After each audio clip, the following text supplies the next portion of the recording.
आज हमारा टॉपिक है संदेश लेखन। संदेश लेखन शब्द से या इस टर्म से बच्चे परिचित होंगे।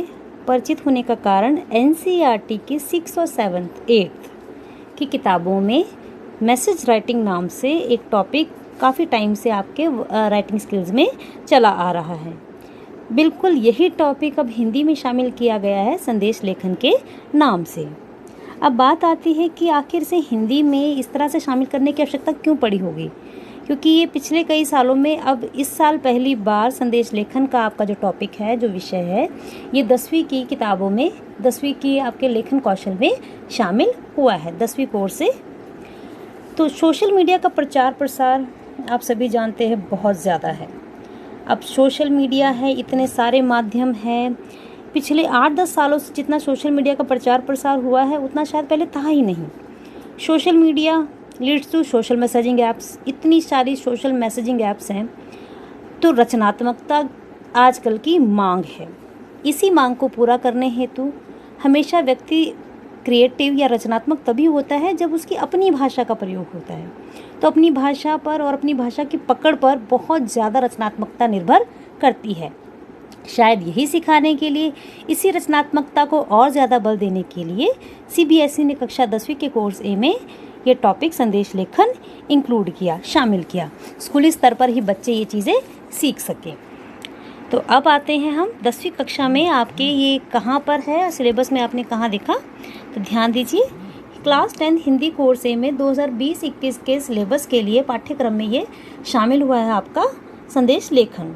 आप यहाँ द ऑप्शन देखिए, संदेश लेखन शामिल है।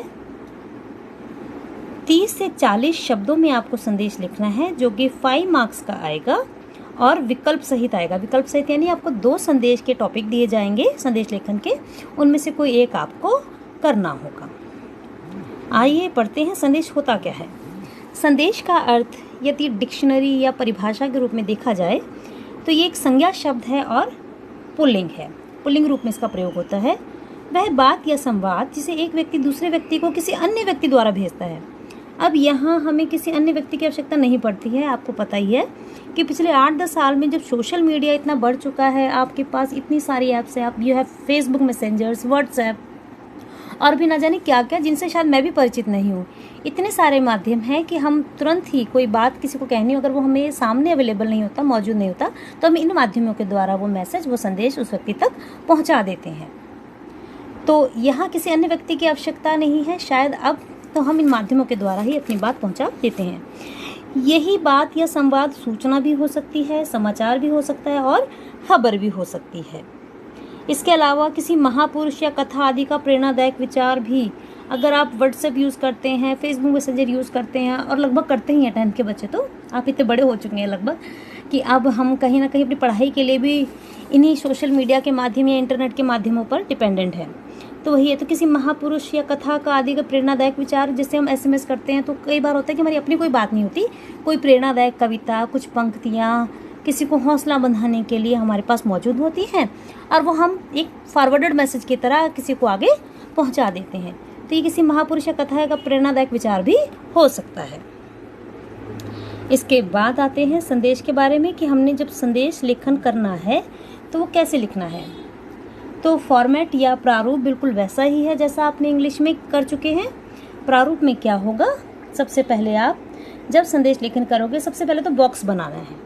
लेकिन कई बच्चे बॉक्स पहले नहीं बनाते हैं, आदत होती है तो पहले लिखते हैं। जब भी आप लिखेंगे तो बिल्कुल बीचों बीच हेडिंग डालेंगे। हेडिंग मतलब शीर्षक नहीं लिखना, आप शीर्षक क्या लिखोगे, संदेश। बीचों बीच आप लिखोगे संदेश, जहाँ भी आप ये पूरा का पूरा संदेश लिखने वाले हो। ये संदेश वर्ड क्यों लिख रहे हैं हम? संदेश लेखन मोटे शब्दों में संदेश शब्द लिखने से शुरू होता है। ये रेखा के बीच में लिखा जाता है, मीन्स आपने जहाँ लिख रहे हो बॉक्स है तो बॉक्स के बिल्कुल बीचों बीच लिखोगे आप। यह उस व्यक्ति का ध्यान आकर्षित करने के लिए है जिसके लिए संदेश लिखा गया है। क्योंकि हम अब राइटिंग की बात हो रही है, एग्जाम में तो आपने लिख के आना है, तो वहाँ पे हमें प्रॉपर उसमें ऊपर लिखना होगा संदेश, ताकि जो पढ़ने वाला है उसको पता लग जाए कि उसके लिए एक सिर्फ मैसेज है। उसके बाद अगर आप SMS भी यूज़ करते हो या व्हाट्सएप भी यूज़ करते हो, कभी ध्यान दीजिएगा वहाँ डेट और टाइम भी दिया होता है कि वो मैसेज कब भेजा गया है। और कब पहुंचा है ये भी आपको साथ के साथ, क्योंकि आजकल तो साथ के साथ पहुंच जाते हैं, तो कब भेजा गया है, कब आप पढ़ चुके हैं, वो सारी डिटेल आपको साथ होती है। तो ऐसे ही आपने हेडिंग लिख दिया संदेश, फिर आप दिनांक लिखेंगे और लिखेंगे टाइम। दिनांक और टाइम कहाँ लिखना है, बॉक्स के साथ लेफ्ट साइड पे, बिल्कुल लेफ्ट कॉर्नर में लिखेंगे आप। पहले आप उसका दिनांक लिखेंगे, फिर आप समय लिखेंगे अपने संदेश का। इसके साथ एक लाइन छोड़ के फिर आप लिखोगे संबोधन, जो कि फिर से वही लेफ्ट कॉर्नर से ही शुरू होगा। कि ध्यान रखिए कि बाईं तरफ से ही सारा का सारा आपका संदेश शुरू होगा, सिर्फ संदेश शब्द है वो बीच में आएगा, हेडिंग है जो कि, फिर दिनांक भी लेफ्ट कॉर्नर में, समय भी लेफ्ट कॉर्नर में, और जो संबोधन है ये भी लेफ्ट कॉर्नर में। संबोधन क्या चीज़ है, संबोधन या अभिवादन भी कहेंगे हम इसको, जहाँ सैल्यूटेशन लिखा है वर्ड। संदेश की मुख्य सामग्री लिखने से पहले, मतलब अभी हमने कुछ लिखा नहीं है, संदेश नहीं शुरू हुआ हमारा, उससे पहले हमने पाठक को, यानी कि जिसको हम मैसेज दे रहे हैं, जो हमारा मैसेज पढ़ेगा, उसको संबोधित करना महत्वपूर्ण है। क्योंकि एक तो विनम्रता दिखाता है ये, और दूसरा अस्पष्टता से बचने में, क्योंकि हम जब SMS भी ये व्हाट्सएप मैसेज भी होते हैं, फॉरवर्डेड होते हैं, तो हमें पता होता है कि हमारे लायक कुछ नहीं, तो चलिए चलाया, ऐसा एक रिवाज सा है। लेकिन जब आप संबोधन देते हैं किसी को, तो उसको पता लगता है ये मैसेज उसके अपने लिए है, पर्सनल है। एक तो विनम्रता प्रतीत होती है और अस्पष्टता भी खत्म होती है। उसको पता लगता है फॉरवर्डेड नहीं है, किसी को आगे भेज दूँ, ये मैसेज, ये संदेश सिर्फ मेरे लिए है, तो अस्पष्टता खत्म हो जाती है। इसके बाद मुख्य भाग, यानी कि अब आपका शुरू हो गया है संदेश। तो इस संदेश में क्या करना, मुख्य सामग्री में जो जानकारी प्रदान करना चाहते हैं सिर्फ वह लिखें, ठीक है। और महत्वपूर्ण जानकारी लिखनी है, संदेश को छोटा रखना बहुत ज़रूरी है, क्योंकि एग्जाम में 30 से 40 शब्दों का आएगा। 30 शब्दों से कम नहीं लिखना, 40 शब्दों से बाहर नहीं जाना, क्योंकि ये तुम्हारे अंकों के लिए नुकसानदायक हो जाता है अदरवाइज। प्रेषक यानी सेंडर, यानी कि मैं, अगर मैं लिख रहा हूँ संदेश, तो एक बार जब संदेश का मुख्य भाग हो गया, सब कुछ लिख चुके हो आप, तो आपने क्या करना है, बिल्कुल वहीं बाईं तरफ ही आपने अपना नाम लिखना है। वो नाम कौन सा होगा, या तो आपका अपना नाम होगा अगर आप क्लास के लिए लिख रहे हैं तो, या सच में किसी को संदेश लिख रहे हैं तो, और अगर पेपर में लिख रहे हैं तो पेपर में नाम दिया होता है कि आपका नाम ABCD कुछ भी है, और आप अपने मित्र को संदेश लिख रहे हैं तो आप अपना नाम ABCD या जो भी। और अगर आपको पता है कि एग्ज़ाम है तो आपने क्या करना है, सॉरी ये गलत होगा थोड़ा सा, उसको क्या कीजिएगा, आप अपना नाम की जगह क ख ग लिख दीजिए, क्योंकि बोर्ड एग्जाम में आपने अपना परिचय देना नहीं होता। इसके बाद आते हैं संदेश का प्रारूप, जहाँ से आपको क्लियर हो जाएगा हम लिख कैसे रहे हैं। देखो जी, ये आपकी ग्रे शीट दिख रही है आपको, ये बिल्कुल वो बॉक्स है जो आपने बनाना है एग्जाम में। बीच में लिखोगे संदेश शब्द, फिर दिनांक लेफ्ट कॉर्नर में, समय लेफ्ट कॉर्नर में, बिल्कुल बराबर बराबर चल रही हैं तीनों चारों चीज़ें। संबोधन, ये बीच में गैप है, ठीक है। फिर संबोधन, संबोधन के बाद ये आपका मुख्य भाग। 3 लाइनें ही क्यों लगाई हैं, ताकि, क्योंकि एक लाइन में 10 शब्द, इतना ही 1-2 वाक्य होते हैं, तो 3 या 4 वाक्य बनाइए, और उसमें 10-10 शब्दों के हिसाब से आप ये लेके चलिए कि 40 शब्द पूरे हो जाते हैं। 4 लाइनों से ऊपर मत जाइए, तो 4 पंक्तियाँ आप लिखिए जो भी आपका मुख्य संदेश है, और बाद में सिग्नेचर कह लो या नाम कह लो, और कोशिश करो, बोर्ड एग्जाम है, 10वीं का पेपर में लिख रहे हो तो वहाँ पे अपना नाम लिखकर, ना लिखकर जो नाम दिया गया है क्वेश्चन में वो लिखो, या क ख ग करके अपने संदेश को ख़त्म कीजिए।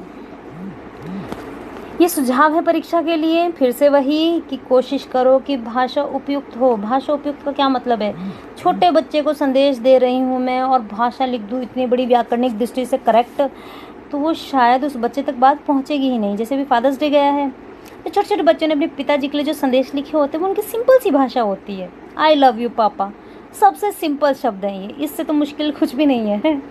मुश्किल शब्दों का प्रयोग नहीं। जो छोटे बच्चे के लिए मैसेज है वो उतना ही सिंपल होना चाहिए, ये नहीं कि वो डिक्शनरी खोल के बैठे ये मेरे लिए मैसेज आया है। शब्द सीमा 30 से 40, ये जो जनरल बात कही है कि अगर आप वैसे भी मैसेज लिख रहे हैं तो ये ध्यान रखें आप मैसेज किसको लिख रहे हैं। शब्द सीमा 40 से 50, 40 कहिए तो 40, 50 कहिए तो 50, इससे आगे ना जाएं। अडिग रहें का मतलब यही है, आप ज़्यादा बड़ा लंबा चौड़ा मैसेज कर दोगे तो वो नंबर कट जाएंगे। अतिरिक्त जानकारी ना जोड़ें, क्योंकि आपको वैसे ज़्यादा पता होता है। आप दोस्त को मैसेज लिख रहे हो तो दोस्त के बारे में तो बहुत सारी जानकारी है, पर आपको वो सारी जानकारी नहीं लिखनी। उसका जन्मदिन तो सिर्फ जन्मदिन की बधाई देकर काम खत्म करो। लिखने से पहले प्लीज़ प्लान कर लें। रफ शीट पे आपकी आंसर शीट बहुत बड़ी होती है, उसके पीछे आप थोड़ा सा प्लान कर सकते हैं कि मैं ये 2-3 पॉइंट लिखूंगा बस।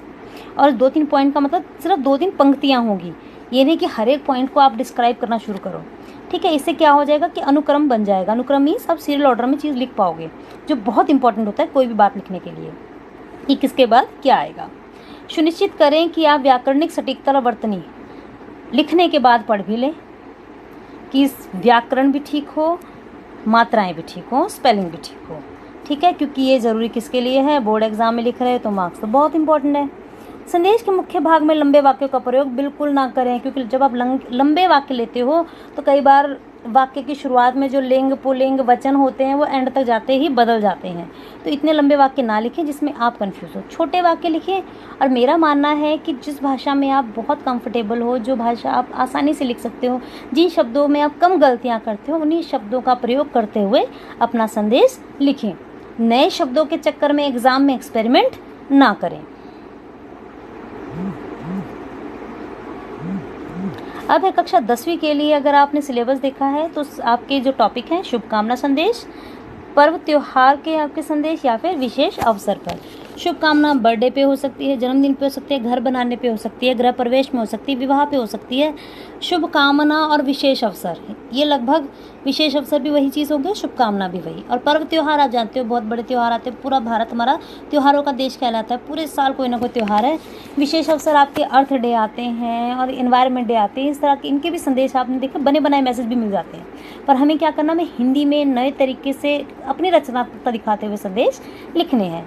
सिर्फ एक एग्जाम्पल के लिए, आपकी सुविधा के लिए एक उदाहरण, अब ध्यान देना, इसमें भी बॉक्स बना हुआ है, बॉक्स तुम्हें नज़र आए इसके लिए ये प्रॉपर, ठीक है, पीछे डिजाइनिंग है ताकि आपको बॉक्स नज़र आए, तो बॉक्स ज़रूर बनाना है।